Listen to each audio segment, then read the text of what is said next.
Bumuhos ang malakas na ulan kasabay ng pek-ingit ng magulong sa basang semento. Hindi mo matatakasan to, Marco. Hindi mo matatakasan ako. Ang boses ni Isabela ay umalingaw-ngaw sa loob ng kanyang isipan, mas malakas pa sa dagundong ng kulo sa labas. Isang iglap, ang manibela ay dumulas sa kanyang kamay. Ang kasunod na nangyari ay isang nakabibinging pakabasa ng salamin, ang pajujo ng buong sasakyan, at ang biglaang pagputok nga erba na humampas sa kanyang dibdib. Pagkatapos, katahimikan. Tanging ang marahang pakpata ng ulan sa bubong ng kotse at ang sarili niyang hinihingal na pahinga ang kanyang naririnig. Amoy suno na goma. Amoy basang lupa. Dahan-dahan niyang iminulat ang mga mata. Ang windshield sa kanyang harapan ay basa na parang sapot ng gagamba. Nakabangga siya sa isang posten ng ilaw sa isang eskinita na hindi niya alam kung saan. Sinubukan niyang kapain ang kanyang bulsa. Cellphone. Kailangan niya ng cellphone. Wala. Kinapan niya ang kabilang bulsa. Ang kanyang wallet. Wala rin. Siguro'y tumilapon sa kung saang sulok ng kotse sa lakas ng pagkakabangga. Damn it. Mahina niyang bulong. Tinulak niya ang pintuan at lumabas sa rumaragasang ulan. Ang kanyang mamahaling suite na gawa sa Italy ay agad na nabasa. Ang putik mula sa kalsada ay kumapit sa kanyang sapatos na balat. Para siyang basang sisi. Isang taong naliligaw sa sarili niyang siyudad. Si Marco de Alfa, ang CEO ng Alfa Holdings, isa sa pinakamakapangyarihang lalaki sa bansa, ay walang telepono, walang pera, at walang masasakyan. Nagsimula siyang maglakad ng walang tiyak na direksyon, ang tanging gusto ay makalayo sa sirang kotse, makalayo sa alalangang sigawan nila ni Isabela.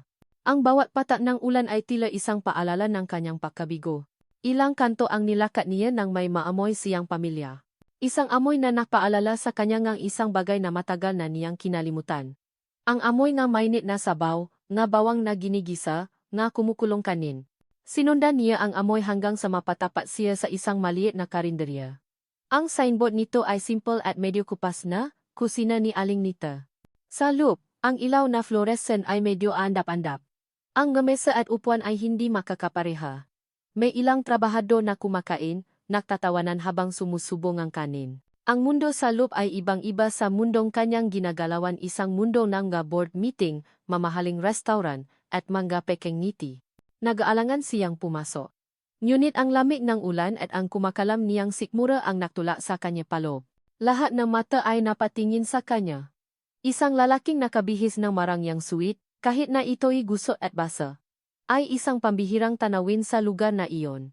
Hindi niya sila pinansin at umupo sa isang bakanteng mesa sa sulok. Isang babaeng nasa katanghalian na ang edad. Marahil si Aling Nita, ang lumapit sa kanya. Good evening, sir. Anong gusto niyo? May sinigang kayo? Tanong niya. Ang boses ay medyo paos. Oo, sir. Sinigang na baboy, ang specialty namin. Bigyan mo ako niyan. At isang kanin. Mabilis na inihain sa kanya ang pakain. Isang mangkok ng umusok na sinigang at isang plato ng mainit na kanin. Sumubo siya ng sabaw. Ang asim at alat nito ay perpekto. Bigla niya naramdaman ang init na gumapang sa kanyang katawan, na napatanggal ng kaunting lamig at pagod. Napapikit siya. Sa isang iglap, parabang ang lahat ng problema niya si Isabela, ang kumpanya. Ang aksidente ay pansamantalang nawala. Inubos niya ang lahat. Ang bawat butil ng kanin, ang bawat patak ng sabaw. Aling Nita, makano lahat? Tanong niya, mas kalmado na ang boses. Siento lang po. Sir. Sabi ngang matanda habang nakangiti. 100 piso. Barya lang para sa kanya. Kinapan niyang muli ang kanyang bulsa. Umaasa na may himalang nangyari. Ngunit wala pa rin. Nagsimulang mamu ang pawis sa kanyang sa kabilang malamig na panahon. Tumingin siya kay Aling Nita. Ang ngiti nito ay unti-unting nawala, napalitan ng pagdududa. Sir, may problema po ba? Narinig niya ang bulungan mula sa kabilang mesa. Naku, mukhang sosyal pero wala palang pambayad. Baka isna sir, yan na nagpapanggap. Naramdaman ni Marco ang pag-init ng kanyang mga pisngi. Siya, si Marco de Alva, napakakamalang walang pambayad sa isang karinderya. Ang kahihiyan ay mas matindi pa kaysa sa sakit ng kanyang ngagalos mula sa aksidente.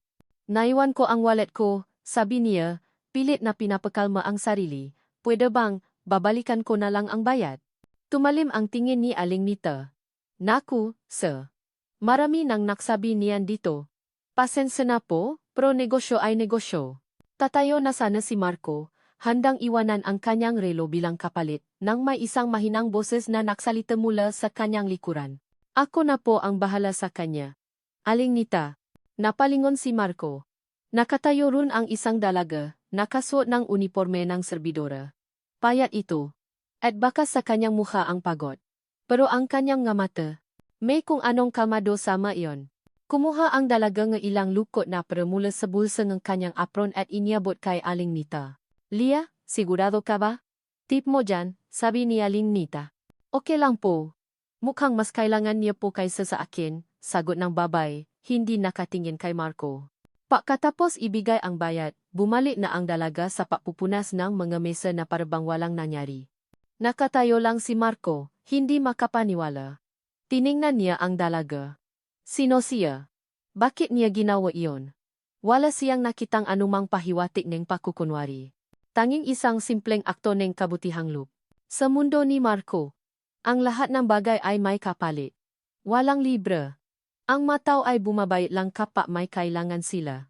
Pero ang babaeng ito, binayaran niya ang pagkain ng isang estranghero gamit ang perang pinahirapan niya. Salamat, sabi ni Marco, lumalapit sa dalaga. Hindi pa rin siya tinitingnan nito. Wala po yon, sir. Hindi.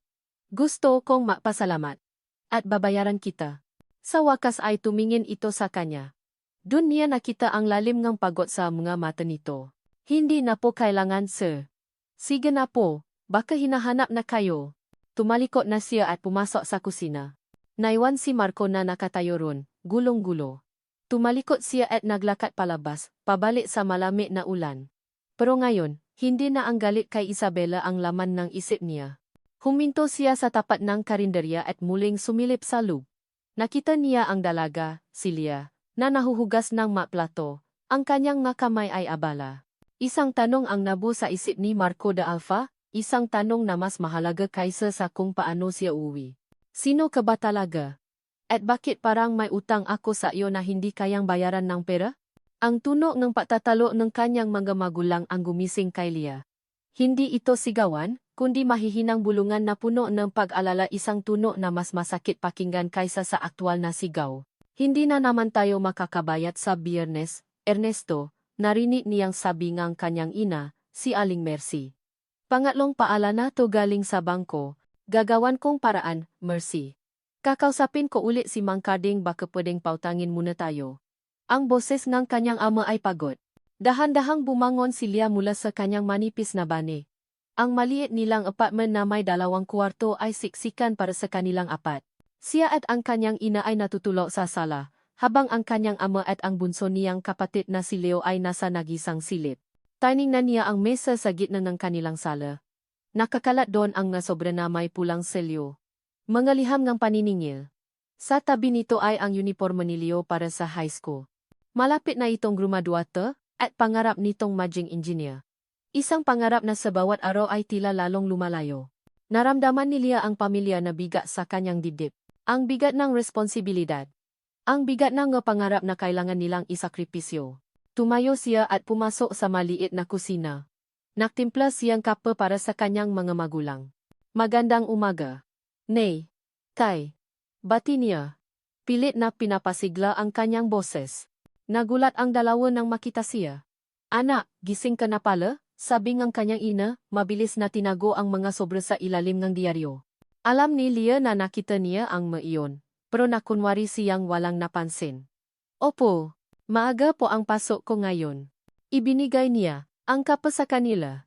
Nakita niya ang lungkot sa mga mata ng kanyang ama. Pasensya ka na. Anak. Ha? Dapat ay nag-aral ka pa. Te, okay lang po, sagot ni Lia, hinawakan ang kamay ng ama. Magiging okay din po ang lahat. Ngunit sa loob-loob niya, hindi siya sigurado kung kailan darating ang okay na iyon. Pagsapit ng hapon, nasa kusina ni Aling Nita na siya, abala sa pakuha ng order at paglilinis ng mga mesa. Ang isip niya ay lumilipat. Paano sila makakahanap ng dagdag na pera? Baka kailangan niyang humanap ng isa pang trabaho sa gabi. Naalala niya ang lalaki kagabi. Ang lalaking nakasuwet na binayaran niya ng pagkain. Nagtataka siya kung ano ang kuwento nito. Bakit ang isang taong halatang mayaman ay mapapatpat sa kanilang lugar na walang ni isang kusing? Naramdaman niya ang isang kakatwang awa para dito. Kahit na siya ang dapat kaawaan. Lia, may naghahanap sayo sa labas, tawa ni Rina, ang katrabaho niyang masayahin. Mukhang mayaman. Baka yan na ang Prince Charming mo. Napakunot ang nuni Lia. Sino naman? Sumilip siya sa labas. Nakaparada sa tapat ng karinderya ang isang itim at makintab na kotse. Isang bagay na hindi mo madalas makikita sa kanilang kalye. Nakatayo sa tabi nito ang isang lalaking nakabarong, mukhang driver o personal na alalay. Lumabas si Lia. Pinupunasan ang kanyang mga kamay sa apron. Miss Lia Bonifacio po ba? Tanong ng lalaki. Magalang ang tono. Ako nga po. Bakit po? Pinapasundo po kayo ni Mr. De Alva. Mayroon po siyang alok para sa inyo. Mr. De Alva. Naguluhan si Lia. Wala siyang kilalang ganun. Siya po yung lalaking tinulungan niyo kagabi. Nanlaki ang namata ni Lia. Ang lalaki kagabi. So, De Alva pala ang apelido niya. Ibig sabihin, siya si. Halika na po, ma'am. Naghihintay na po si Sir Marco sa opisina niya. Ang pagsakay sa kutseng iyon ay parang pagpasok sa ibang mundo. Ang loob ay amoy mamahaling leather. Ang aircon ay malamig. Tahimik sa loob. Walang ingay ang trapiko. Tanging ang mahinang tunog lang ng radyo. Habang bumibiyahe sila papuntang Makati, palayo sa Quiapo, nararamdaman ni Lia ang unti-unting paglaking agwat sa pagitan ng kanyang buhay at ng buhay ng lalaking ito. Pakiramdam niya ay lalo siyang lumiliit. Nakarating sila sa isang napakataas na gusali na gawa sa salamin at bakal. Alva Holdings Inc. Ang nakasulat sa itaas sa malalaking letra. Kinabahan si Lia. Ano ang gagawin niya dito? Sa pugat ng isa sa mga pinakamayamang pamilya sa Pilipinas? Sinamahan siya nga asistan hanggang sa pinakatuktok na palapag. Ang bawat madaanan nilang empleyado ay nakatingin sa kanya, sa kanyang simpleng t-shirt at pantalon, sa kanyang lumang ngunit malinis na sapatos. Naramdaman niya ang kanilang nga mapanuring tingin. Ang pinto papunta sa opisina ngang CEO ay doble ang laki kaysa sa pinto ngang kanilang apartment.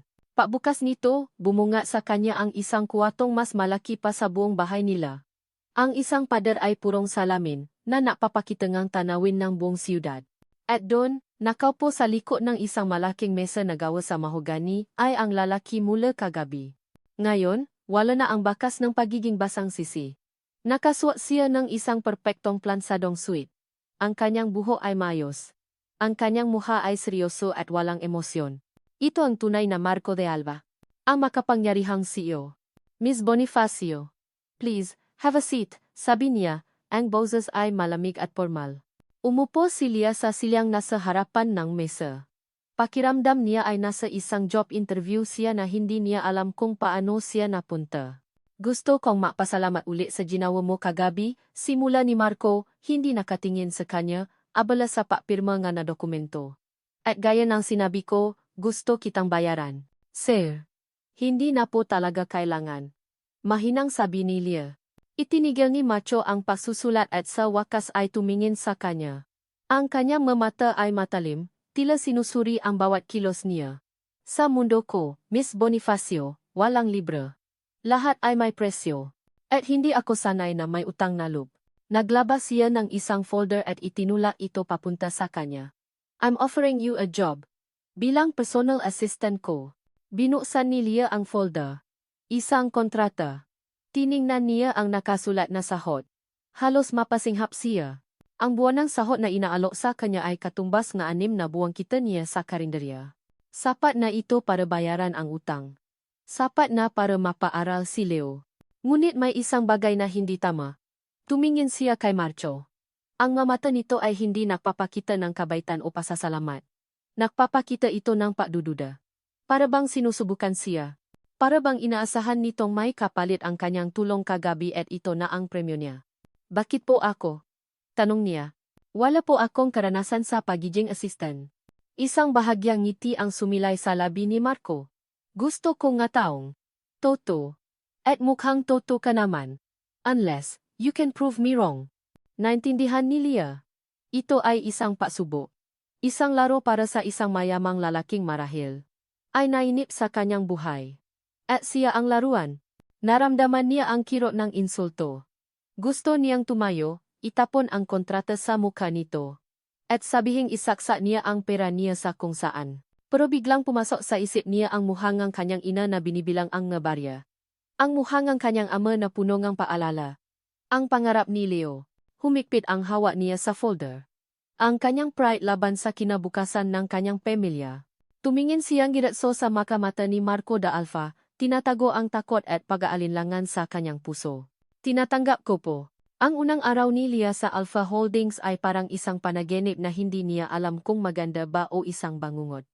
Ang kanyang maliit na mesa ay nasa labas lang mismo ng pakalaking opisina ni Marco da Alfa.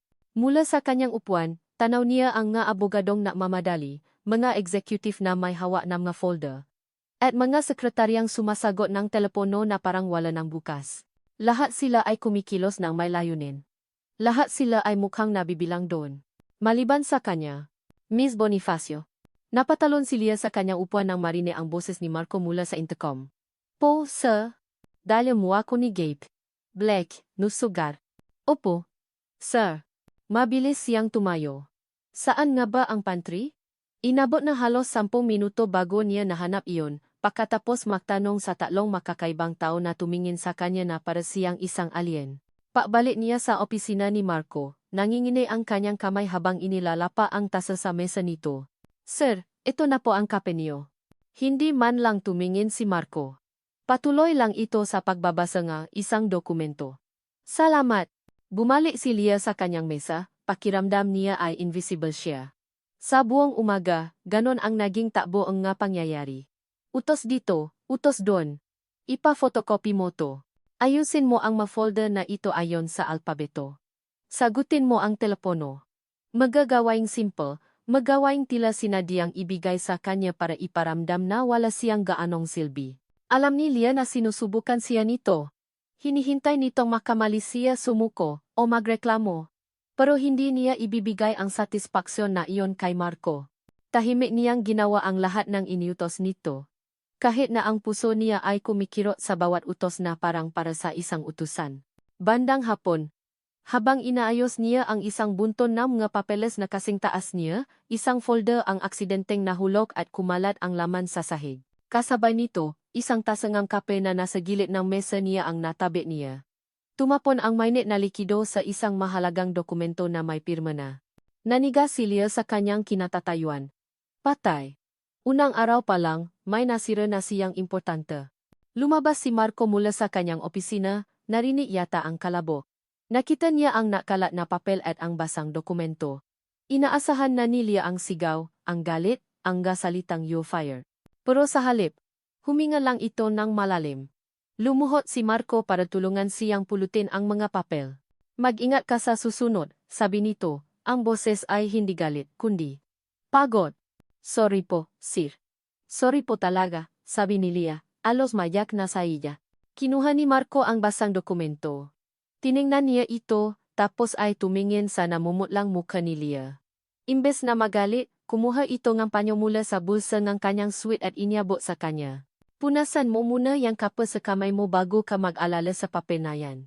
Nagulat si Leah. Kinuha niya ang panyo. Gawa ito sa malambot na tela at amoy mamahaling pabango. Habang pinupunasan niya ang kanyang kamay, naramdaman niya ang titik ni Marco. Sa isang iglap, nawala ang CEO na masungit. Ang nakita niya ay ang lalaki sa karinderya, ang lalaking mukhang may pasan-pasang mundo. Pagkatapos ayusin ang magamit, bumalik si Marco sa kanyang mesa at tinawa siyang muli. Hindi mo alam gamitin ang scheduling software, tama? Umiling si Leah. Halika dito. Tuturuan kita. Lumapit si Leah sa likod niya, nakatayo habang nakaupo si Marco sa harap ng malaking monitor. Ito, ay click mo dito para mag-set ng meeting. Dito naman para sa mga reminders. Itinuro ni Marco ang screen. Sa pagitan ng pagpapaliwanag niya, ang kanilang nga braso ay nagdikit. Naramdaman ni Leah ang init na nakmumula sa balat nito. Isang kuryente ang gumapang sa kanyang buong katawan, isang pakiramdam na hindi niya panaramdaman kailanman.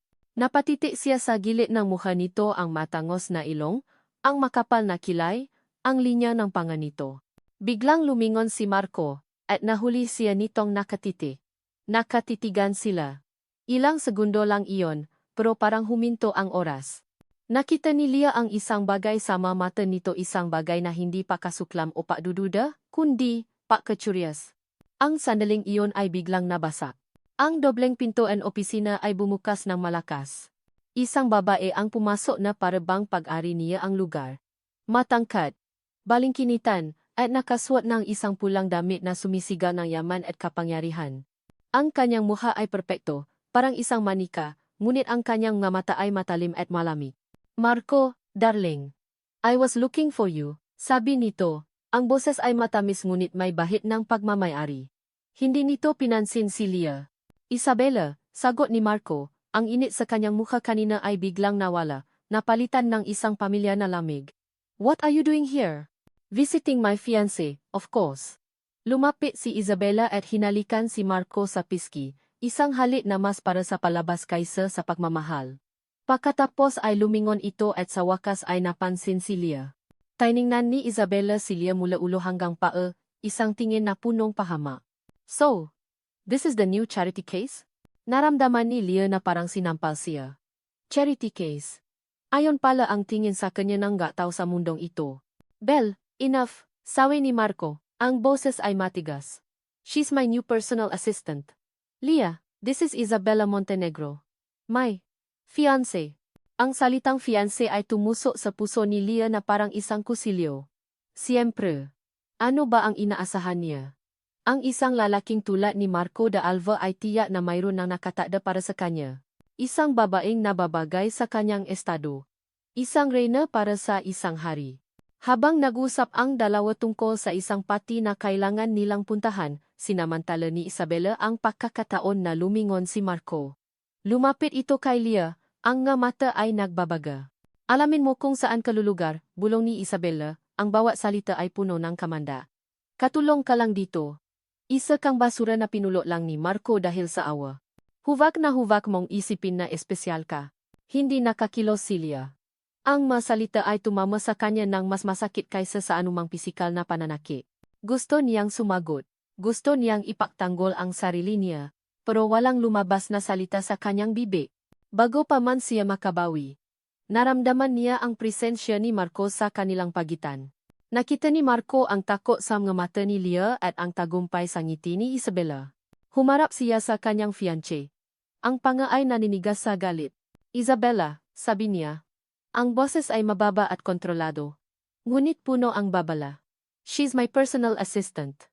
Treat her with respect. Nawala ang ngiti sa mukha ni Isabela. Tiningnan niya si Marco, pagkatapos ay si Lia, na parabang hindi makapaniwala na ipinaktanggol ni Marco ang isang hamak na empleyado laban sa kanya. Isang bagong uri nga apoy ang nakita ni Lia sa mata ni Isabela, ang apoy ng selos at galit.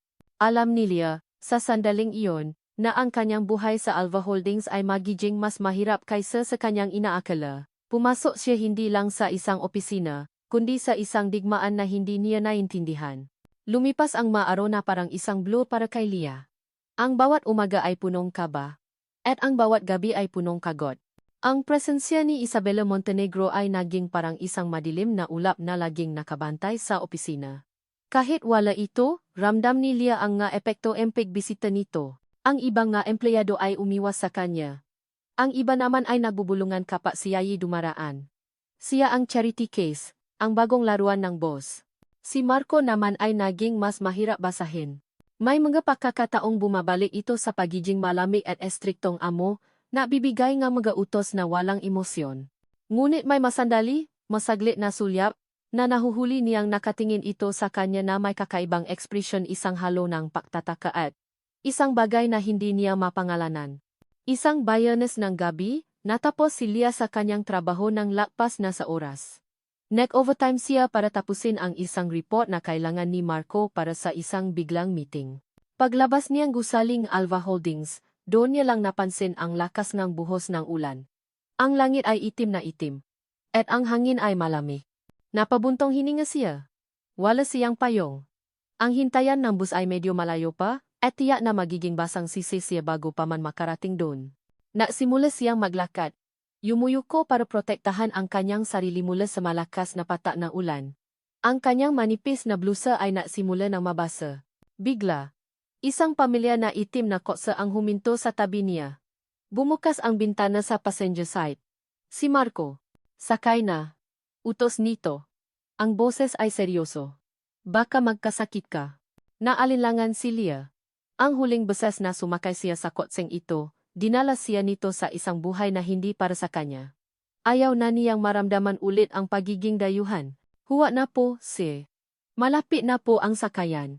Leah, pumasok ka na, sabi ni Marco, mas may din na ngayon. It's an order. Walang nagawa si Leah kundi sumunod. Pumasok siya sa loob ng kotse, dala-dala ang amoy ng ulan at ang lamig mula sa labas. Ibinaba niya ang kanyang bag sa sahig, maingat na huwa mabasa ang mamahaling leather na upuan. Nagsimulang umandar ang kotse. Ang katahimikan sa loob ay nakabibingi.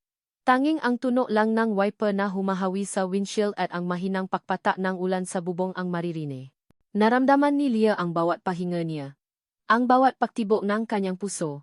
Para basagin ang katahimikan, napatingin siya sa dashboard. May isang maliit na picture frame doon. Isang litrato ang isang masayang maasawa. Nakangiti habang makaabay sa isang hardin.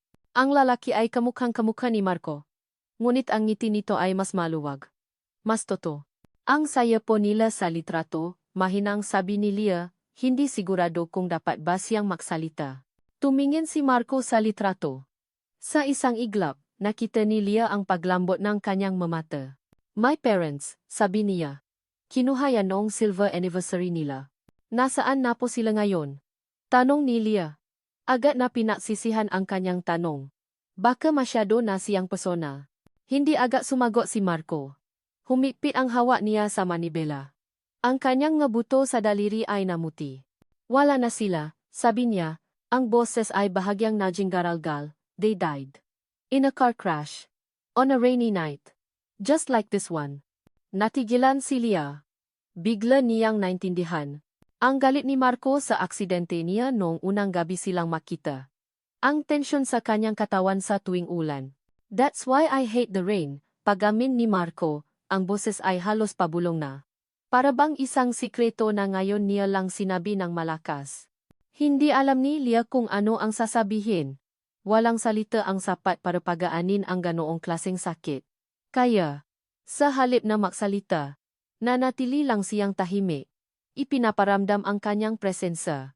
Nakita niya ang isang butin ng luha na namo sa gilid ng mata ni Marco, isang luhang mabilis nitong pinunasan. Ang makapangyarihang CEO ng Alva Holdings, ang lalaking kinatatakutan ng lahat, ay nagpapakita ng isang kahinaan na hindi inaasahan ni Leah.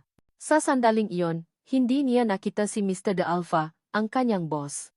Ang nakita niya ay si Marco, isang lalaking nagisa at nasasaktan, isang lalaking matagal nang dinadala ang bigat ng mundo sa kanyang balikat. Naramdaman ni Leah ang isang matinding awa. Isang pagnanais na pagaanin ang kanyang pasanin kahit sa isang salita lang. Hindi niyo po kailangang maisang pasanin lahat. Mahina niyang sabi. Ang mga salitang iyon ay tila tumagos sa baluting bino ni Marco sa paligid ng kanyang sarili. Lumingon ito sa kanya, ang nga mata ay punong gulat. Sa loob ng maraming taon, walang sinuman ang nangahas na sabihin iyon sa kanya. Ang lahat ay umaasa sa kanya. Humihingi mula sa kanya. Pero walang naalo na samahan siya sa kanyang pinagdadaanan. Hindi na sila nagsalita pa pagkatapos noon. Ngunit ang katahimikan ay hindi na nakakabingi. Ito ay naging isang katahimikan na puno ng pagintindi. Isang espasyo kung saan ang dalawang taong galing sa makaibang mundo ay nakaroon ng isang koneksyon. Nang huminto ang kotse sa tapat ng eskinita papunta sa apartment ni Leah, humupan na ang ulan.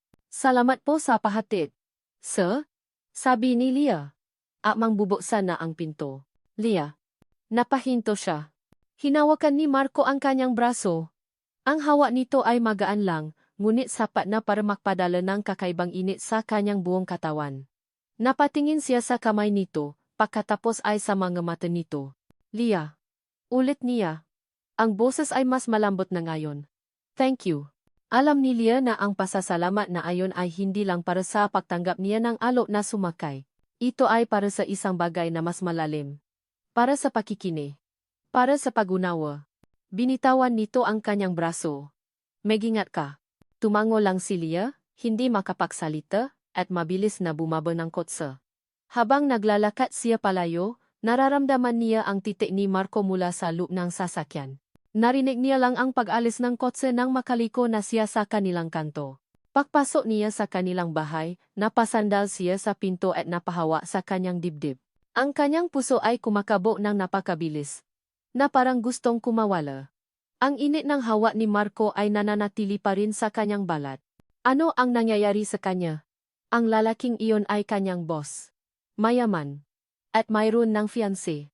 Pero sa loob ng kotseng iyon, sa ilalim ng ulan, nakita niya ang isang parte nito na walang iba pang nakakita. At natatakot siyang, ang parteng iyon ay ang parteng nagsisimula ng hanap-hanapin ng kanyang puso. Ang charity ball ng Alva Holdings ay ang pinakamalaking social event ng taon. Para kay Marco, ito ay isang obligasyon, isang gabi ng ngapekang ngiti, walang katuturang pag-usap, at pagpapakitang gilas sa mga mayayamang na kukunwaring may pakialam sila sa mga mahihirap. Ngayong taon, mas mabigat ito sa pakiramdam dahil alam niyang kailangan niyang harapin ang gabi kasama si Isabela. Matapos ang insidente sa kotse, may nagbago sa pagitan nila ni Lia. Ang dating pada ngang yelo sa pagitan nila ay nasimulang makaroon ng ngalamat. Mas madalas na silang nausap tungkol sa mga bagay na hindi trabaho. Nahuhuli niya ang sarili niyang napapangiti kapag nakikita niya itong seryosong nagtatrabaho. Ang dulo ang dila ay bahagyang nakalabas kapag sobrang tutok sa ginagawa. Ngunit ang bawat ngiti at bawat magaan na sandali ay binabantayan ng isang anino ang anino ni Isabela. Ramdam ni Marco ang pagiging alerto ng kanyang fiancé. Alam niyang may binabala ito. Hindi niya lang alam kung ano at kailan. Nagsimula ang gabi ng party sa isang grand ballroom ng isang 5-star hotel. Ang nga chandelier ay kumikinang na parang nga diamante.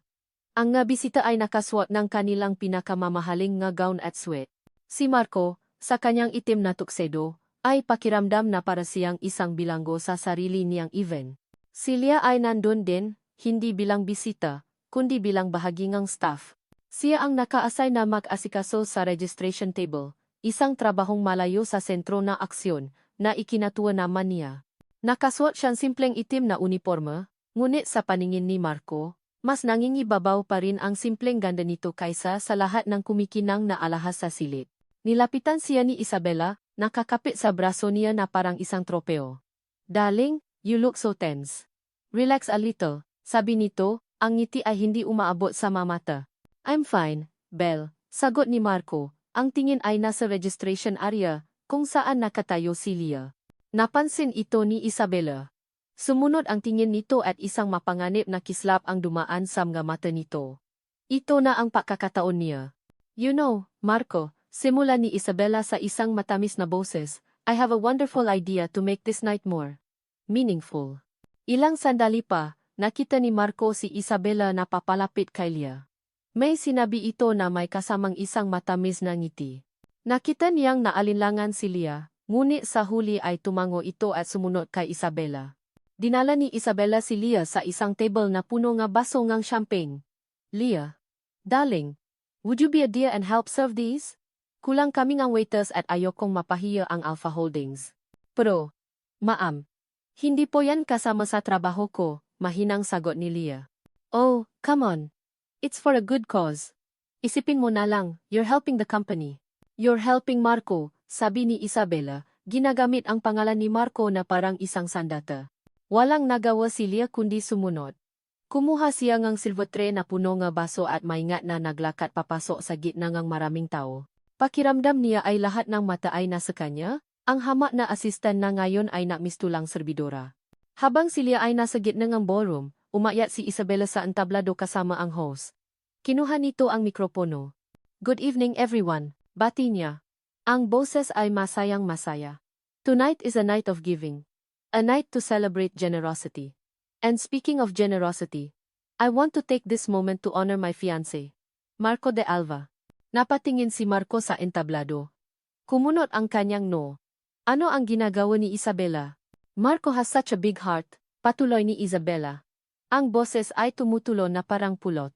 "He's always looking for ways to help the less fortunate.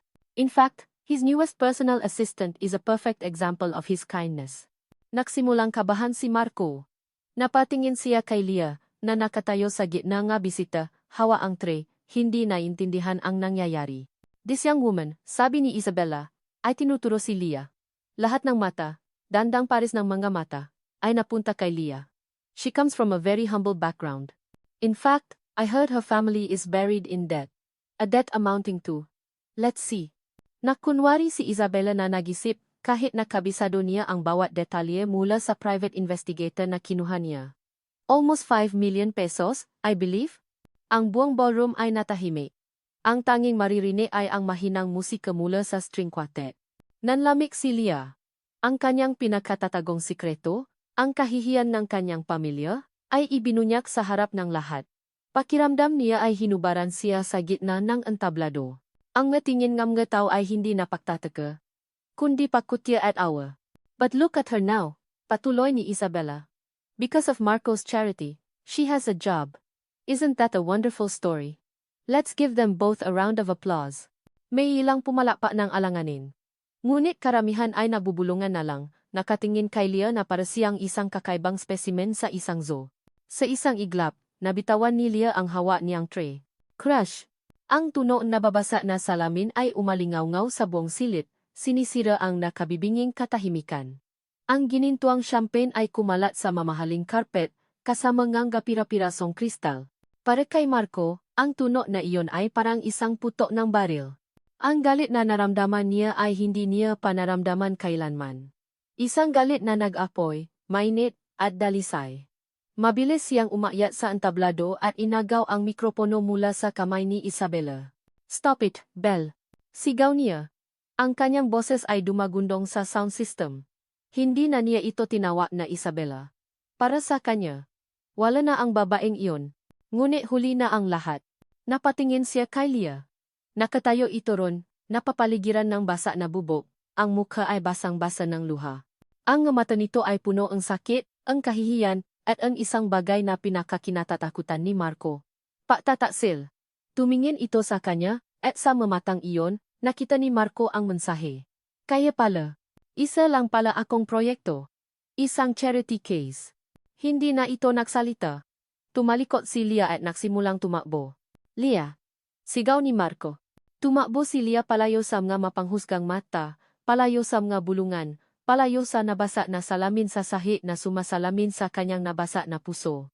Sinubukan siyang habulin ni Marco, ngunit nawala na ito sa daming ngang tao.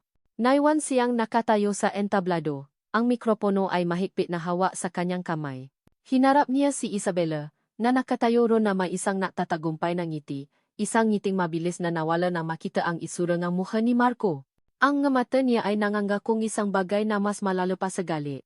Tapos na tayo, Isabela, sabi ni Marco, ang boses ay malamig at punong kasiguraduhan. Tapos na. Hindi alam ni Lia kung paano siya nakauwi.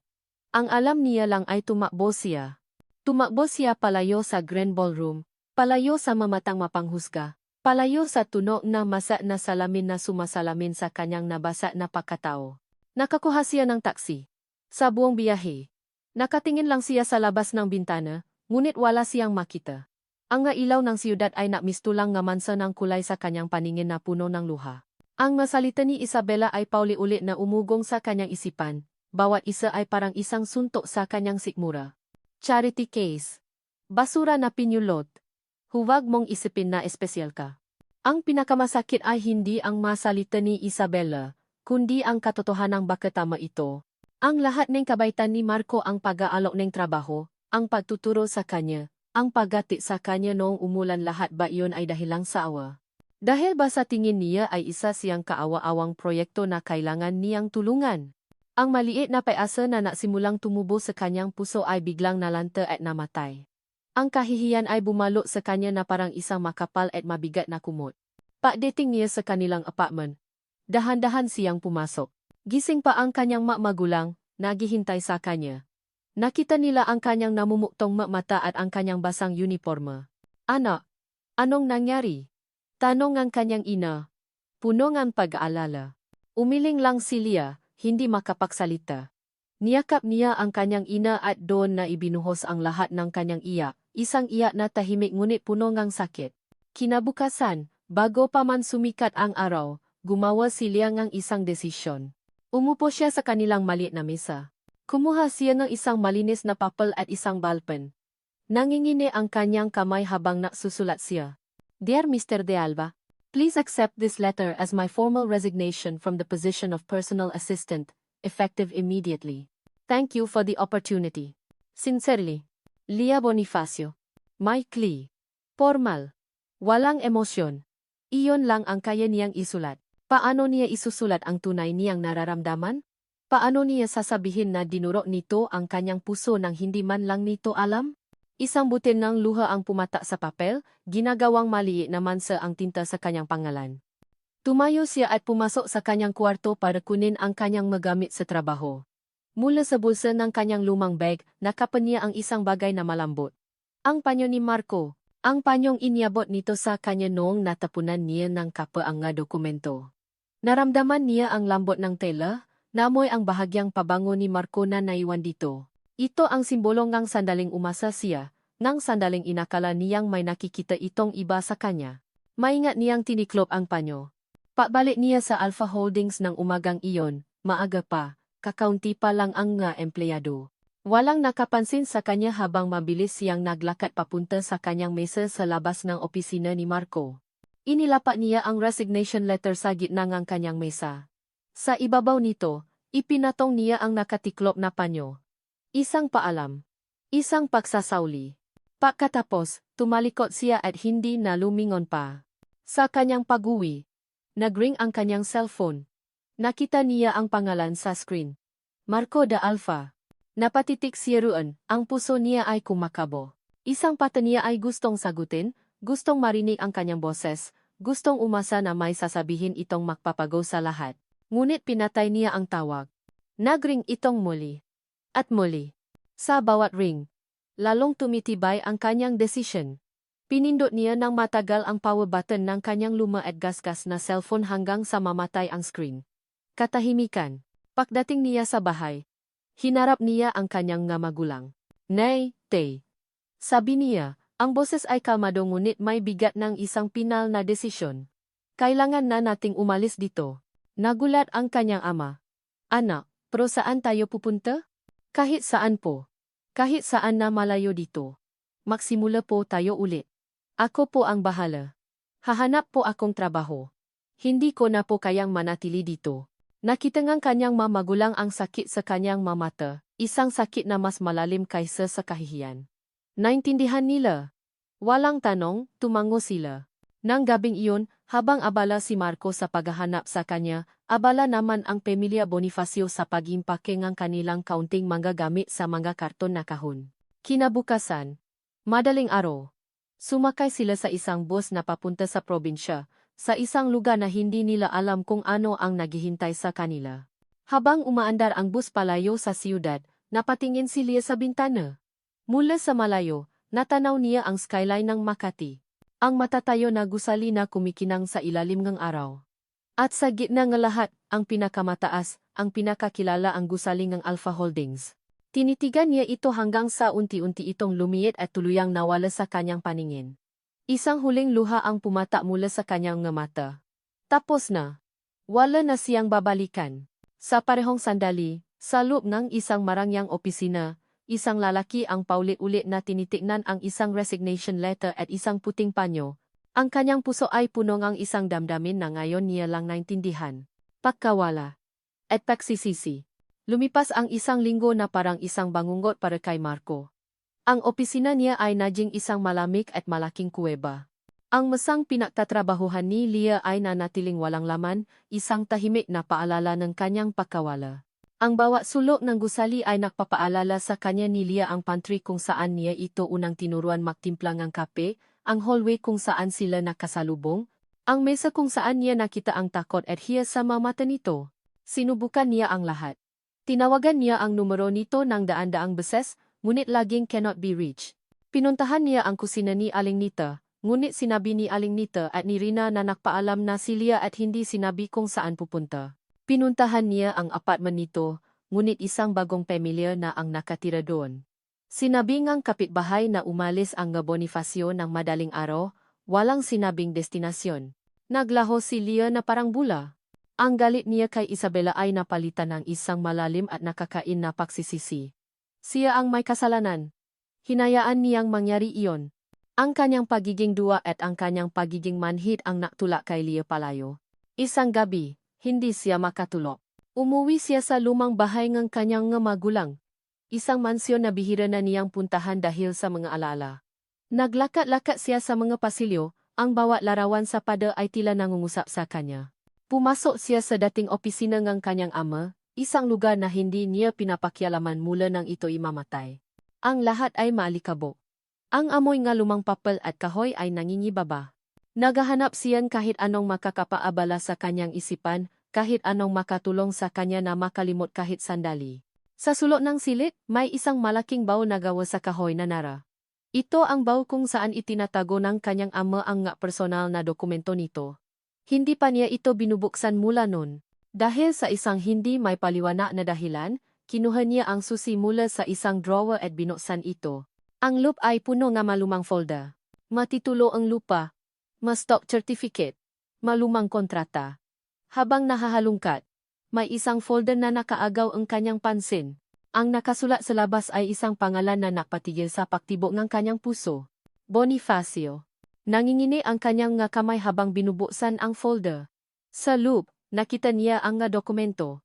Isang kasunduan sa negosyo sa pagitan ng Alpha Holdings at Bonifacio Construction.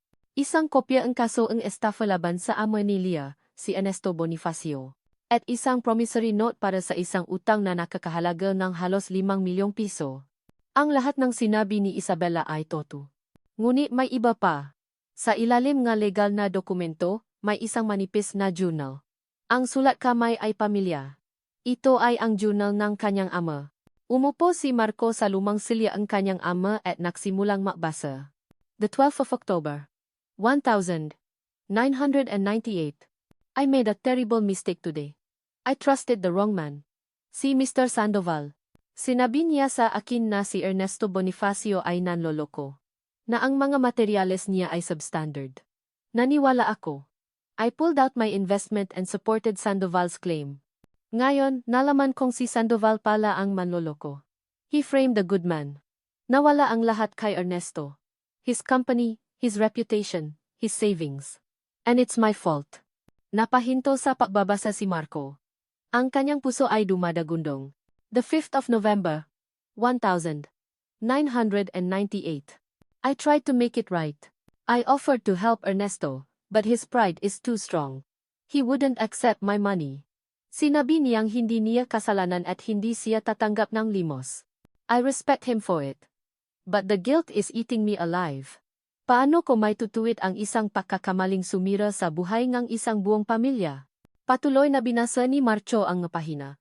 Bawat salita ay parang isang patalim na tumutusok sa kanyang dibdib. Nakasulat doon ang mapatatangkang ganyang ama na tulungan ang nga Bonifacio nang hindi nila nalalaman. Nakita niya ang nga dokumento nga patatatanggang isang secret trust fund. Ang layunin nito, bayaran ng paunti-unti ang utang ng mga Bonifacio sa bangko nang hindi nila nalalaman kung kanino galing ang pera. The 20th of January, 2005. The monthly payments from the trust have started. It's not much, but it will help them stay afloat. This is my secret penance. I hope one day, God and the Bonifacio family can forgive me. Iyon na ang huling entry.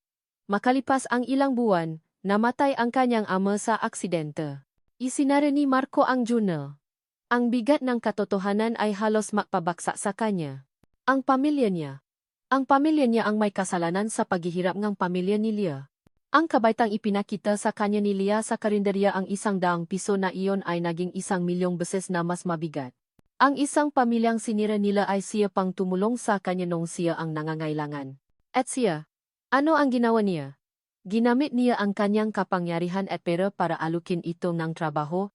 Iniisip na isa itong pagsubok sa katapatan nito. Hindi alam na siya pala ang sinusubok ng tadhana. Hinayaan niyang ipahiya ito ni Isabela dahil sa isang kasalanan na ang sarili niyang pamilya ang may gawa. Ang pagmamahal na nararamdaman niya para kay Leah ay biglang naging komplikado. Paano niya sasabihin kay Leah ang lahat na ito?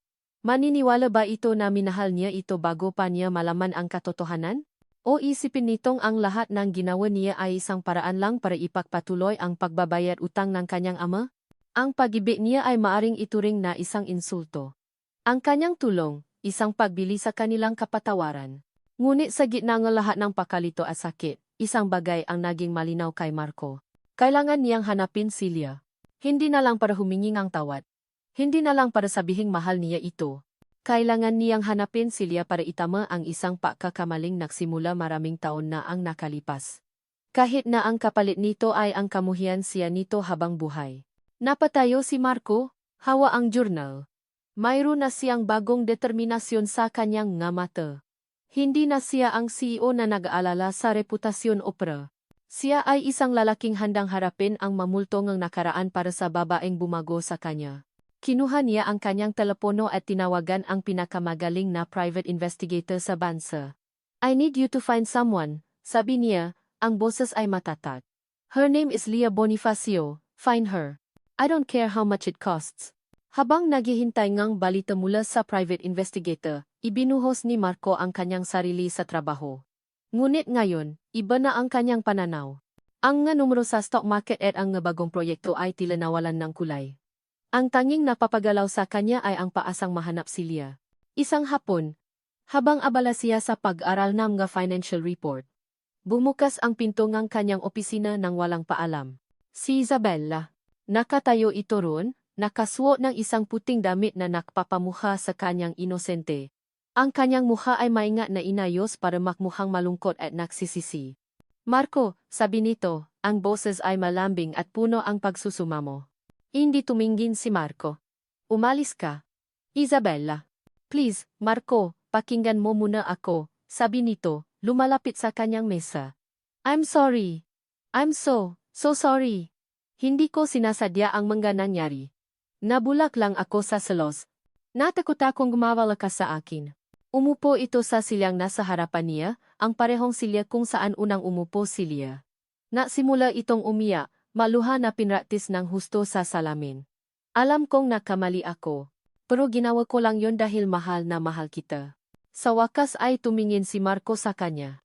Ngunit ang kanyang mga mata ay hindi nakpapakita ang awa, kundi ang pakasuklam. Hindi pag-ibig yan. Bele, sabi niya. Ang boses ay kasing lamig ng yelo. Kasakiman yan. Insecurity. You didn't do it because you love me. You did it because you love what I can give you. Natigilan sa paiyak si Isabella. Ang kanyang maskara ay nagsimulang makaroon ng lamat. Ilang araw ko nang pinag-isipan to. Patuloy ni Marco. At ngayon, sigurado na ako.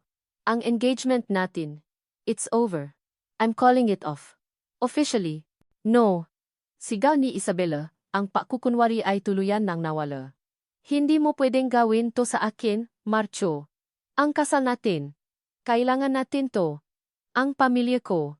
Ang pamilya mo ang may problema, hindi ako, putol ni Marco. Dapat inisip mo yan bago mo sinira ang buhay ng ibang tao. Tumayo si Marco at naglakad papunta sa bintana, tinalikuran si Isabella. Tapos na ang usapan. Umalis ka na. Narinig niya ang pagtawa ni Isabella sa kanyang likuran. Isang tawang mapay at puno ni desperasyon. Akala mo ba ganun lang kadali yon, Marco? Sabi nito. Akala mo ba hahayaan na lang kitang umalis at hanapin ang basurarang yon? Humarap siyang muli kay Isabella. Nakita niya ang isang bagong determinasyon sa mga mata nito, isang determinasyong nakakatakot. Akala mo ba hindi ko alam ang tungkol sa kasalanan ng tatay mo sa mga Bonifacio? Nanigas si Marco. Paano? Paano nito nalaman? Oh, yes, sabi ni Isabella, ngumingisi. My investigator is better than you think. Habang pinapahanap mo ang impormasyon tungkol sa utang nila, pinahanap ko ang dahilan ng utang na yon. At ang lumabas, ang dakilang si Richardo de Alfa. Ang ama mo, ang dahilan ng lahat ng paghihirap nila. Lumapit si Isabella sa kanya, ang bawat hakbang ay puno ng kumpiyansa. Isipin mo, Marco, ano kaya ang mararamdaman ni Leah kapag nalaman niya to? Kapag nalaman niya ang pamilya ng lalaking minamahal niya o sa tingin niya ay nakmamahal sa kanya ang siyang sumira sa pamilya niya. Hindi nagsalita si Marco. Ang kanyang pinakamatinding takot ay nakakatoto. Isipin niyang ang lahat ng to ay isang malaking kasinungalingan. Patuloy ni Isabella, na parang lason ang bawat salita. Isipin niyang ang pag-ibig mo ay isang paraan lang para bayaran ang kasalanan ng tatay mo. Isang insulto. Isang paraan para linisin ang konsensya ng Gada Alpha. Huminto ito sa mismong harapan niya. Kaya heto ang deal, Marco, ituloy natin ang kasal. Kalimutan mo si Leah. At ang sikretong ito ay mananatiling sikreto. Walang makakaalam. Walang masasaktan.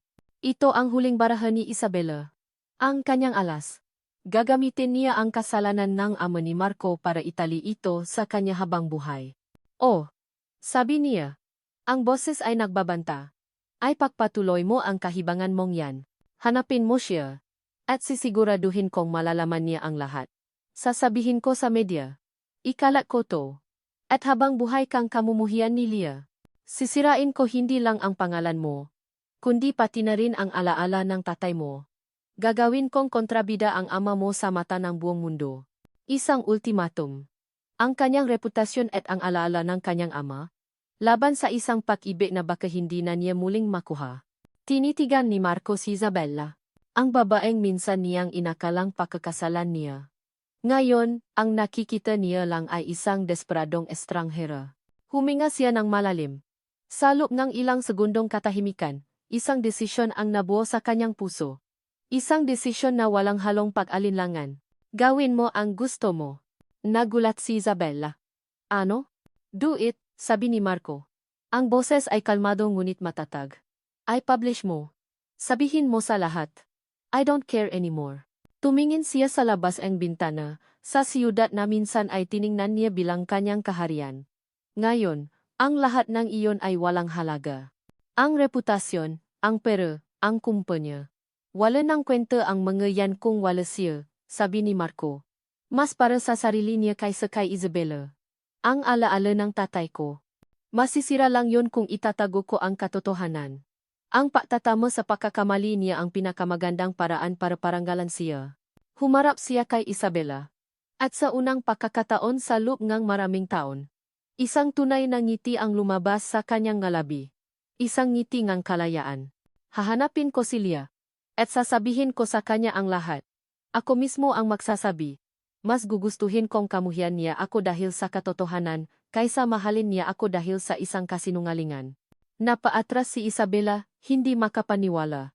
Ang kanyang huling alas ay walang silbi. Natalo siya. Umalis ka na, Bella, sabi ni Marco, hindi nagalit, kundi pagod na lang. At huwa ka nang babalik. Tumalikot si Isabela at naglakad palabas ng opisina, ang kanyang mabalikat ay baksa. Ang reyna ay natanggalan ng korona. Naiwan si Marco sa kanyang opisina, mag-isa. Naramdaman niya ang isang bigat na nawala sa kanyang dibdib. Ngunit napalitan ito ang isang bagong kaba. Ang kaba sa paghahanap kay Leah. At ang takot sa kung ano ang mangyayari kapag sinabi na niya ang buong katotohanan. Ang hangin mula sa dagat ay may dalang alat at aming ang kalayaan. Para kay Leah, ang probinsya ng La Union ay isang santuaryo. Dito, walang mga matataas na gusali na nagpapaalala sa kanyang kabiguan. Walang ngamatang mapanghusga. Tanging ang buhaw na langit, ang berdeng mga puno, at ang walang katapusang alon na humahampas sa dalampasigan. Nakatira sila sa isang maliit na bahay na inupahan, ilang metro lang mula sa dagat. Ang kanyang magulang ay nagsimulang ang isang maliit na kainan sa harap ng kanilang bahay, nagluluto ng kapakaing dagat para sa mga lokal at turista. Si Leo naman ay masayang-masaya, natutong mag-surf kasama ang nga bagong kaibigan. At si Leah. Nakahanap siya ng trabaho bilang tagapaglinis at tagapamahala sa isang maliit na resort na pag-ari ng isang mabait na matandang mag-asawa. Ang trabaho ay simple. Ang buhay ay simple. Sa bawat paglilinis niya nga kubo, sa bawat pagwawalis niya nga tuyong dahon, unti-unti niyang winawalis ang sakit sa kanyang puso.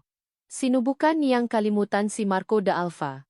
Sinubukan niyang isipin na isa lang itong masamang panaginip. Ngunit sa gabi, kapag siya na lang ang gising at ang tanging maririnig ay ang ugong ng alon, bumabalik ang kanyang alaala. Ang kanyang mata, ang kanyang boses, ang init ng kanyang kamay, at ang sakit. Laging bumabalik ang sakit. Isang hapon, habang naayos siya nga bulala sa lobby ng resort, narinig niya ang isang pamilya na boses na tumatawa sa kanyang pangalan. Leah. Nabitawan niya ang hawa na florera. Mabuti na lang nasalo niya ito bago bumasa sa sahig. Dahan-dahan siyang lumingon, ang puso niya ay kumakabo na parang tambol. Nakatayo sa may pintuan si Marco. Mas payat siya. Ang kanyang mata ay may malalalim na eye bags. Ang kanyang mamahaling damit ay gusot, na parabang mamadali siyang nabiyahe. Ngunit nandun pa rin siya tunay. At nakatingin sa kanya. Hindi alam ni Leah kung ano ang gagawin. Gusto niyang tumakbo. Gusto niyang magtago. Ngunit ang kanyang ngapa ay parang nakapako sa sahig. Paano? Paano mo ako nahanap? Iyon lang ang salitang lumabas sa kanyang bibig. Hindi mahalaga yon, sabi ni Marco, dahan-dahang lumalapit. Ang mahalaga, nandito na ako. Leah, kailangan nating may usap.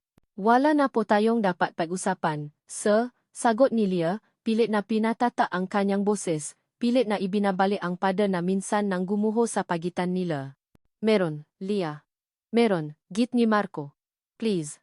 Kahit 10 minuto lang. Nakita ni Leah ang desperasyon sa kanyang mga mata. Isang desperasyon na hindi niya pa nakita kailanman. Sa huli, tumango siya. Naglakad sila papunta sa dalampasigan. Ang araw ay pababa na, nagpipinta sa langit ng kulay kahel at lila. Umupo sila sa buhangin, may sapat na distansya sa pagitan nila. Matagal na katahimikan. I'm sorry Leah, basa ni Marco sa katahimikan. Sorry sa lahat. Sa ginawa ni Isabela. Sa kahihiyang dinulot ko sayo. Sa lahat.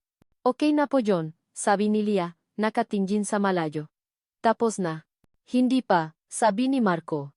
Mayroon ka pang dapat malaman. Mayroon akong dapat sabihin sa iyo na sana ay sinabi ko na noon pa. Kinuha ni Marco ang isang manipis at lumang journal mula sa kanyang daladalang bag. Ang journal ng kanyang ama. Bago ko ibigay to sa iyo, gusto kong malaman mo. Huminto siya, huminga ng malalim. Nung gabing tinulungan mo ako sa karinderya, wala akong alam. Nung inalok kita ng trabaho, wala pa rin akong alam. Nung hinatid kita sa ilalim ng ulan, doon, nagsimula akong makaramdam ng isang bagay na hindi ko pa naramdaman nun. Tumingin siya kay Leah, ang kanyang mata ay punong katapatan. Minahal kita, Leah. Minahal kita nang walang alam sa nakaraan. Minahal kita dahil sa kung sino ka. Dahil sa kabutihan mo. Dahil binuksan mo ang puso ko na matagal nang sarado. Hindi umimik si Leah. Ngunit ang kanyang puso ay nagsimulang magwala. At dahil mahal kita, patuloy ni Marco, kailangan mong malaman ang katotohanan. Kahit na ang katotohanan ito ang maging dahilan para kamuhian mo ako. Iniabot niya ang journal kay Leah. Naalangan man, kinuha ito ni Leah at sinimulang basahin. Habang binabasa niya ang bawat salita na isinulat ng ama ni Marco, ang kanyang nga mata ay nanlaki sa gulat. Ang kasalanan. Ang pagsisisi. Ang lihim na tulong. Ang buong kwento ng pagbaksak ng kanilang pamilya ay naroon, isinulat ng kamay ng ama ng lalaking nasa tabi niya. Nasimulang tumulo ang kanyang luha. Luha ng gulat. Luha ng sakit para sa kanyang ama. Luha ng pag-unawa. Itinaas niya ang kanyang tingin mula sa journal at tumingin kay Marco. Si Marco ay hindi nakatingin sa kanya. Nakayuko ito, nakatitik sa buhangin, na parang isang kriminal na naghihintay ng kanyang sentensya. Naintindihan ko kung hindi mo ako mapapatawad, sabi ni Marco, ang boses ay basag. Naintindihan ko kung galit ka. Karapatan mo yan. Aalis ako at hindi ka naguguluhin pa. Ang gusto ko lang. Gusto ko lang malaman mo ang totoo. Hindi nagsalita si Leah. Tumayo siya. Inakala ni Marco na alis na ito, tatalikuran na siya habang buhay. Ngunit sa halip, lumapit si Leah sa kanya. Lumuhod ito sa harapan niya. Dahan-dahan, marahan, iniangat ni Leah ang mukha ni Marco gamit ang kanyang dalawang kamay. Nakita niya ang ngaluha sa mga mata nito, ang mata ng isang makapangyarihang lalaki na ngayon ay lubos na mahina sa kanyang harapan. Gamit ang kanyang hinlalaki. Pinunasan niya ang ngaluha nito. Marco. Bulong niya. Ang pangalan nito ay lumabas sa kanyang bibig ng walang sir, walang po, tanging ang pangalan lang lalaking mahal niya. Tumingin si Marco sa kanya, ang mga mata ay puno ng paasa at takot. Paano ako magagalit? Sabi ni Leah. Ang boses ay nanginginig ngunit puno ang kalinawan, sa isang taong handang isuko ang lahat para lang sabihin ang katotohanan. Isang ngiti, isang tunay na ngiti, ang sumilay sa kanyang ngalabi. Matagal na kitang pinatawad, Marco. Bago mo pamanhingin. At sa ilalim ng papalubot na araw, sa dalampasigan kung saan ang mga alon ay humuhugas sa lahat ng sakit ng nakaraan, niyakap ni Marco si Leah. Isang yakap na puno ng pasasalamat ng kaluwagan at ng isang pag-ibig na sinubok ng panahon, ng kasinungalingan, at ng katotohanan, ngunit sa huli ay nanatiling buo at toto. Makalipas ang 6 na buwan, ang pamilya na amoy ngang ginigisang bawang at mainit na sabaw ay muling sumalubong sa mga parokyano ngang Quiapo. Ngunit ngayon, may bago na. Ang dating kupas na signboard ng kusina ni Aling Nita ay napalitan na ngang isang bago at mas malinis na karatula. Ang pangalan ay pareho pa rin, ngunit may maliit na dagdag sa ilalim, managed by the Bonifacio family. Ang luma at hindi makakaparehang mesa ay napalitan ng mga bagong upuang gawa sa kahoy. Ang aandap-andap na ilaw ay naging mas maliwanag. Ang lugar ay mas maluwag at mas masigla, ngunit ang init at pamilya na pakiramdam ay naroon pa rin. Sa loob ng kusina, si Aling Mercy at ang kanyang asawang si Mang Ernesto ay abala sa pagluluto. Ang kanilang nga mukha ay wala ng bakas ang pag-alala. Napalitan ng ngang saya at sigla. Si Aling Nita, na masayang nagretiro na, ay madalas pa ring bumibisita para makipagkwentuhan. Sa labas, si Leah, na nakasuot ng isang malinis na apron, ay abala sa pagkuha ng order. Ang kanyang nga mata ay hindi na napapakita ng pagod at lungkot. Ngayon, ang nga ito ay kumikinang sa kaligayahan. Lumapit sa kanya ang kanyang kapatid na si Leo, na kadarating lang galing eskwela. Ate, sulat para sa iyo. Saan galing? Tanong ni Leah habang pinupunasan ang isang mesa. Hindi ko alam, pero sabi para daw sa'yo, sabi ni Leo, sabay abote ni isang sobre. Umupo ito at nagsimulang kumain ng merienda. Binuksan ni Leah ang sulat. Ito ay galing sa kolehiyong pinapangarap niyang pasukan noon. Isang admission letter para sa kursong architecture. Isang pangarap na akala niya ay matagal na niyang ibinaon sa limot. Napangiti si Leah. Alam niya kung sino ang may gawa nito. Siya na naman, ano? Sabi ni Mang Ernesto na kalalabas lang mula sa kusina. Dala ang isang bagong kaldero ngang sinigang. Ang kulit talaga ng boyfriend mo. Hindi ko po siya boyfriend, te, natatawang sagot ni Leah. Anong hindi? Halos araw-araw nandito, mas masipa pa sa mga waiter natin, biro ngang kanyang ama. Toto naman. Matapos ang kanilang pag-usap sa La Union, ginawa ni Marco ang lahat para itama ang mga bagay-bagay. Tinulungan niya ang pamilya Bonifacio na bayaran ang kanilang utang sa bangko, hindi bilang isang bayad pinsala, kundi bilang isang investment sa bago nilang negosyo. Ginamit niya ang kanyang personal na pera, hindi ang pera ng kumpanya, para tulungan silang ayusin muli ang kusina ni Aling Nita. Ang engagement nila ni Isabela ay opisyal ng kinansela. Ang pamilya Montenegro ay tuluyan ng bumaksa, ngunit hindi na ito ginalaw ni Marco. Hinayaan na lang niya sila. Ang kanyang buhay bilang CEO ay nakpatuloy, ngunit may malaking pinakbago. Mas madalas na siyang umuwi ng maaga. Mas ngumingiti na siya. At sa tuwing may pagkakataon, dumidiretso siya sa Quiapo. Maya-maya, isang pamilya na lalaki ang pumasok sa pinto. Nakasuot ito ngang simpleng polo shirt at pantalon, malayo sa dati nitong mamamahaling suit. Good afternoon, bati ni Marco sa lahat.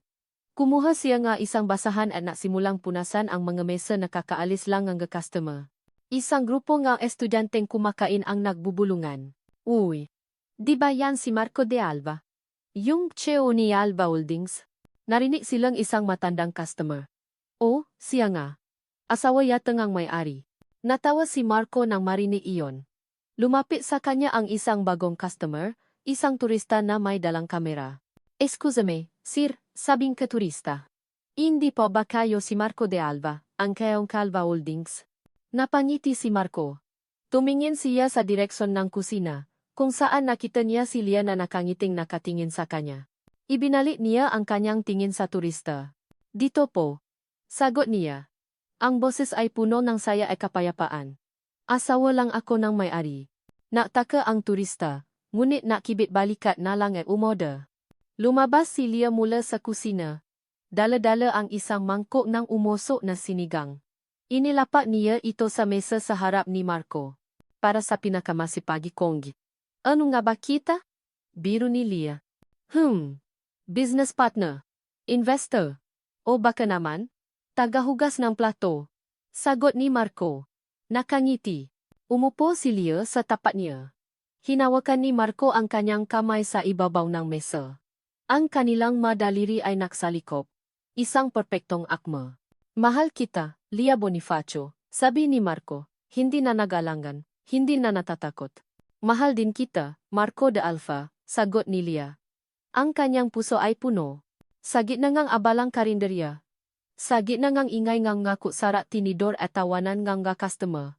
Natakpuan nila ang kanilang tahimik na mundo. Ang kanilang pag-ibig ay hindi na kailangan na mag-grand gesture o mamahaling regalo. Ito ay simple. Ito ay totoo. At ito ay kasing init at kasing sarap ng isang mangkok ng sinigang na siyang nagsimula ng lahat. At dito nagtatapos ang kuwento ni na Marco at Leah. Mula sa kaibuturan ng aking puso, maraming salamat sa iyong pagsubaybay at pakikinig. Habang isinusulat ko ang kwentong ito, naging kasama ninyo ako sa bawat pagtawa, paiyak, at pagtibok ng puso ni na Marco at Leah. Ito ay isang paglalakbay na puno ng sakit, pag-asa, at pag-ibig. Ang kanilang istorya ay isang paalala para sa ating lahat. Ipinapaalala nito sa atin na ang tunay na paibig ay hindi nasusukat sa yaman o katayuan sa buhay, kundi sa dalisay na kabutihan ng puso at sa kakayahang magpatawad. Ito ay isang paalala na sa kabilang nga pagkakamali nga nakaraan at nga pasubok ng kasalukuyan, laging may puwang para sa paasa at para sa isang bagong simula. Kung mayroon mang aral o damdamin na tumata sa inyong puso mula sa kwentong ito, inaanyayahan ko kayong ibahagi ito sa comment section. Nice kong marinig ang inyong boses at salobin. Hanggang sa ating susunod na pagkukwentuhan. Kwentong Pusong Sugatan.